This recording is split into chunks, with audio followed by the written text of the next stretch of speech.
So, of course, Tony Ferguson's going up to welterweight, back up to welterweight. It's been a long while since he was there. He has 3 TKO wins in the Ultimate Fighter 13.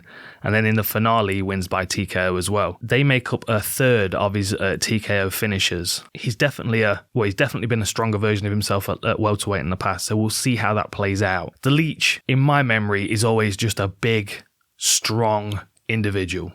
He looks like he will be able to bully most people. And there's something quite physically imposing, which I never saw that in Tony when I met him. And this is only off my personal memory of meeting them both. Tony always seemed quite slight and quite long and slim to me, whereas the Leech he just looks thick and powerful. The times when we've seen Tony Ferguson really out of his depth, aside from, getting pummeled by Justin Gaethje, and once that fight had started to slip away from him, it was gone. He just wasn't able to get himself back into it because he's not very much of a planning fighter, Tony Ferguson. Like he goes with what he sees in the moment, and you can see that kind of by the way he trains. I don't know whether that's changed recently with him changing his training. He's very much a kind of a flow state, work with what's presented to me kind of fighter. So, and that's really useful in chaotic fights. But once that fight starts to slip away from you, because you don't have that ability to kind of pull yourself out and look at it with a different perspective, you can't then start to regroup and work your way back into the fight, and you just tend to tumble downhill.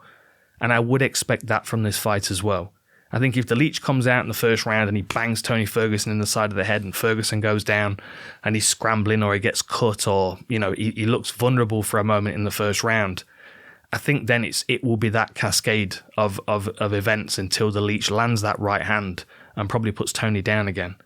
Like Tony had no TKO losses on his record until his last 4 fights, and all 4 of them have been losses and 2 of them have been TKOs. The Leech has definitely got power to do it. We might see a different version of Tony Ferguson at welterweight, but the one thing I will say, Tony Ferguson would have probably been better to move to welterweight a little bit sooner in his career. Like, he's not much younger than me. And you got to think he's been cut into, like, he was 156 at high school playing football.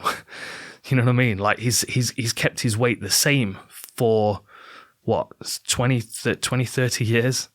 Like, there is always a point in time when your body just naturally grows. And I think because Tony's kept a lid on that, up until this point, he might not get that benefit to really grow into welterweight. But we'll see. I think he's got the skills, the slickness to be able to.